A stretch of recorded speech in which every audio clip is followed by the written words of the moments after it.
महानतम व्यक्ति हुए इतिहास के, भगवान श्री कृष्ण के अनन्य भक्त थे रहीम जी। ये वही रहीम जी कि आप दोहे पढ़कर बड़े हुए होंगे, रहमन धागा प्रेम का मत तोड़ो छिटकाए। वो प्रेम की बातें करने वाला यकीनन बहुत अच्छा योद्धा था। शेरपुर वाले स्थान पर आकर बैठे हुए थे रहीम जी। प्रताप के प्रति, थोड़ा मेवाड़ के प्रति उनका सॉफ्ट कॉर्नर भी था। इन दिनों वो मेवाड़ पर हमले नहीं कर रहे थे, मुगलों की सेना चुपचाप बैठी हुई थी। प्रताप उन दिनों गोगुंदा में थे। अब्दुल रहीम का ध्यान विचलित करने के लिए प्रताप के पुत्र अमर सिंह दिवेर युद्ध से भी 2 साल पहले, हल्दीघाटी युद्ध के 4 साल बाद शेरपुर पर अचानक हमला करते हैं। अब्दुल रहीम बाहर गए हुए थे, शेरपुर में उनकी बेगमें तथा बच्चे थे। अमर सिंह उन सबको गिरफ्तार करके लेके आ जाते हैं। राणा प्रताप को जब ये बात पता चली, राणा प्रताप ने उन महिलाओं को जाकर दिलासा दी। उन महिलाओं को जाकर कहा कि तुम सब मेरी बहन बेटी के समान हो, तुम्हें चिंता करने की कोई आवश्यकता नहीं है। हम इस प्रकार से युद्ध के मैदान में बहन बेटियों को बीच में लेकर नहीं आएंगे। उन्होंने अमर सिंह को इस बात के लिए फटकारा तथा अमर सिंह को कहा कि इन बहन बेटियों को वापस रहीम जी के पास सौंप के आओ। ये बताती है बात कि वो कितने नैतिक चरित्रवान थे। उस मध्यकालीन युद्धकालीन परिस्थितियों में कितने लोग रहे होंगे जिन्होंने इस प्रकार से दुश्मन की बहु बेटियों को उठाकर प्रबंधक बना लिया होगा दूसरे पक्ष पर दबाव बनाने के लिए। इवन दूसरे वाली साइड, मुगलों वाली साइड तो यहां तक थी कि महिलाओं को पकड़कर बलात्कार करके फेंक दी जाती या दिल्ली ले जाकर बेच दी जाती।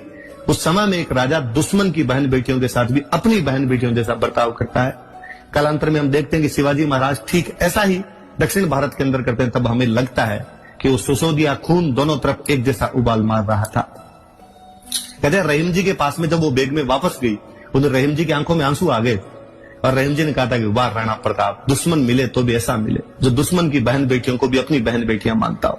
राणा प्रताप ने भिजवाया था समाचार उनको कि मैं युद्ध के मैदान में इस प्रकार महिलाओं को बीच में नहीं लाना चाहूंगा, चौड़ी छाती करके मर्दों की तरह युद्ध में आना पसंद करेंगे हम। कहते हैं रहीम जी उस दिन, धर रैसी रैसी दर अमर खप जैसी खुरसान, अमर बिसंभर उपरान नेचो रखो रान। हे राणा प्रताप, मैं नहीं जानता ये धरती कब तक रहेगी, ये धर्म कब तक रहेंगे, ये मुगलिया सल्तनत, ये खुरासान वालों का राज्य कब खत्म हो जाएगा, इस बारे में नहीं पता। पर हे राणा प्रताप, मैं जानता हूं कि तुम युगों युगों तक, जब तक सूर्य और चंद्रमा रहेंगे, इस धरती पर याद किए जाओगे। ये प्रताप की महानता है कि उसके दुश्मन को उसके बारे में दोहा बोलना पड़ गया था, उस दुश्मन को उसके अमरता की तारीफ करनी पड़ गई थी। ये राणा प्रताप है। उन्हें हल्दीघाटी युद्ध से बाहर निकालने की आवश्यकता, उनके नैतिक गुणों को बताने की आवश्यकता है। इस वजह से लोग उनके साथ जुड़े हुए थे। मुझे हमेशा लगता है कि किसी भी व्यक्ति की, किसी भी घटना की प्रासंगिकता तब है जब वो घटना होने के बाद भी और याद की जाए। मैं अक्सर मेरी क्लासों में बताता रहता हूं कि मुझे कभी नहीं लगता कि भारत में किसी व्यक्ति के मन में यह आता होगा कि चलो यार तराइन देख के आते हैं, जहां पर भारत के 3 बड़े बड़े युद्ध लड़े गए थे और जहां पर भारत के भाग्य का फैसला बदल गया था। या कभी कोई व्यक्ति ये कहता, मैंने कभी नहीं सुना कि पानीपत में 3 बड़े युद्ध हुए थे, इसलिए पानीपत तो देखा जाना चाहिए। लेकिन ऐसा क्या है कि उदयपुर आने वाला हर पर्यटक हल्दीघाटी आकर जाता है, उस मिट्टी को अपने साथ में लेकर जाता है। हल्दीघाटी आज भी यदि लोगों को इस प्रकार आकर्षित करती है तो हमें यह मानना पड़ेगा कि 18 जून 1576 को उन 3 घंटों के दौरान वहां पर कुछ विचित्र घटनाएं घटित हुई थी, जिनसे लोग आज भी अपना नाता नहीं तोड़ पा रहे हैं। राणा प्रताप किस कदर बाद में लोकप्रिय रहे होंगे।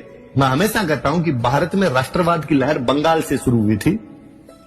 बंगाल में राष्ट्रवाद की लहर का कारण यह था कि अंग्रेजों का सबसे पहले कब्जा बंगाल में हुआ था। अंग्रेजी शिक्षा वहां पर आई थी। उन्हीं दिनों वहां पर जेम्स टोड की पुस्तक पहुंची थी, annuls and antiquities of Rajasthan, Rajasthani संस्कृति को महान उद्गाता जेम्स टोड, जिसकी कहानियों ने राजस्थान के वीरता को दुनिया के कोनों कोनों तक पहुंचा दिया था।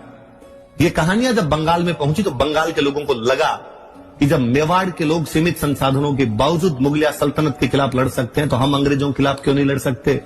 अंग्रेजों के खिलाफ भारत के राष्ट्रवाद का पूरा श्रेय मेवाड़ को दिया जाना चाहिए। मैं पहले भी कई स्पेस में ये बोल चुका हूं कि मुझे घोर आश्चर्य होता है कि रविंद्रनाथ टैगोर के एक व्यक्ति रविंद्रनाथ टैगोर ने मेवाड़ के ऐसे करैक्टर पर पूरी बुक लिख दी जिनके बारे में हम जानते नहीं। आज जब मैं प्रताप के बारे में और अध्ययन कर रहा था तो मुझे पता चला कि साउथ इंडिया की ऐसी कोई भाषा नहीं है जिसके बारे में प्रताप पर 5 बुक नहीं लिखी गई। 5 से अधिक बुक मिलेगी। बांग्ला का तो साहित्य भरा पड़ा है। अवनिंद्रनाथ क्यों, ज्योतिंद्रनाथ ने राणा प्रताप पर बाकायदा बुक लिखी है। राणा प्रताप 1895 में महाराष्ट्र में बाल गंगाधर तिलक शिवाजी महोत्सव मनाते हैं, पर शिवाजी की फोटो के साथ में राणा प्रताप की फोटो रखी जाती है। महाराष्ट्र आज दिन तक नारे लगा रहा है, जय शिवा सरदार की, जय राणा प्रताप की। ऐसा क्या है कि 1913 में गणेश शंकर विद्यार्थी कानपुर से एक समाचार पत्र निकालते हैं, उसका नाम प्रताप है। 1915 में उड़ीसा के बालासोर नाम की जगह पर बागा जतीन नाम के क्रांतिकारी अंग्रेजों से मुठभेड़ में लड़ते हुए शहीद होते हैं। और बांग्ला साहित्य के महानतम कवियों में से एक काजी नजरुल इस्लाम कहते हैं कि जिस जगह बागा जतीन शहीद हुए हैं वो भारत की नई हल्दी घाटी है। स्वतंत्रता का पूरा संघर्ष प्रताप को याद करते बीता है।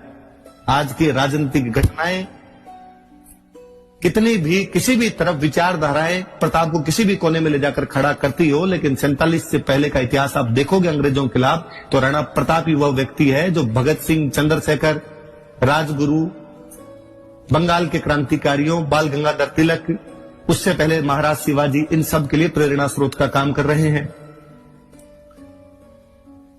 मुझे एक और बात पर हमेशा बड़ी दुविधा रहती है, जब अक्सर लोग कहते हैं कि प्रताप की आर्थिक स्थितियां बहुत खराब थी और उनके पास में कुछ भी नहीं बचा था, तब मुझे वापस लगता है कि इनको यार थोड़ा ढंग से पढ़ना चाहिए। कोंबलगढ़ से लेकर ऋषभदत्त तक 90 मील का क्षेत्र और देवारी से लेकर सिरोही तक का 70 मील तक का चौड़ा क्षेत्र, 56 और बांसी से लेकर दरियावंद का पूरा इलाका प्रताप के पास में था। और घास की रोटियों जैसी बात ही नहीं हो सकती। एक घटना की तरफ मैं और इशारा करना चाहूंगा। अक्सर कहा जाता है कि वह भामाशाह ने प्रताप को अपनी संपत्ति लाकर दी थी। याद रखें आप, भामाशाह के पिता भारमल ही प्रताप के टाइम में मेवाड़ आ गए थे। वो मेवाड़ के खजानची हुआ करते थे। उनके पास जो खजाना था वो मेवाड़ का खजाना था। यकीनन उसके अंदर भामाशाह और उनके भाई ताराचंद की खुद की निजी संपत्ति भी शामिल थी। इस बात से कतई इनकार नहीं किया जा सकता। भामाशाह और ताराचंद जब तक सूर्य और चंद्रमा रहे तब तक याद किए जाने चाहिए। आप तो ताराचंद को जानते भी नहीं होंगे, मैं इतिहास का विद्यार्थियों बता रहा हूं कि भामाशाह का भाई ताराचंद भी उतने ही बड़े दानवीर थे और उनको भी ऐसा ही याद किया जाना चाहिए। उतने ही बड़े योद्धा और हुए थे दोनों। लेकिन वो अधिकतर संपत्ति जो थी वो मेवाड़ की संपत्ति हुआ करती थी। जो भामाशाह कितने ईमानदार व्यक्ति रहे होंगे कि उन संकट के क्षणों में जब सारे इधर उधर तितर बितर थे, उन्होंने सारी संपत्ति लाकर प्रताप को दी थी। वो 25 लाख रुपए नगद और 20 लाख रुपए का सोना था, जिसे प्रताप 25,000 की सेना को 12 वर्षों तक अब रख सकते थे।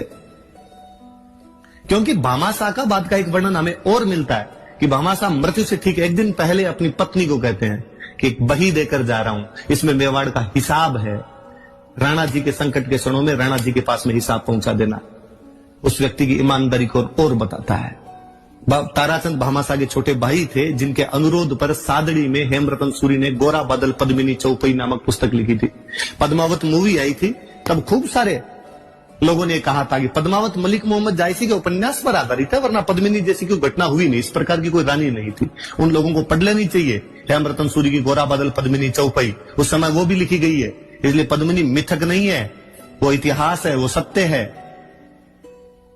तोते जैसी कहानियों से आप उसको मिथक बनाने की कोशिश करते हैं, पर उस समय भी मलिक मोहम्मद जायसी ने, उसके अलावा भी बहुत सारे लोग इस बारे में लिखकर चले गए थे।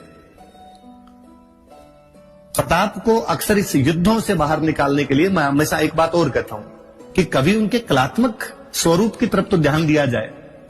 जब आमेर वाले उन पर लगातार अटैक हो रहे थे, आमेर वाले ज्यादा सेनापति बन के आ रहे थे, प्रताप आमेर पर आक्रमण करते हैं, मालपुरा पर कब्जा करते हैं।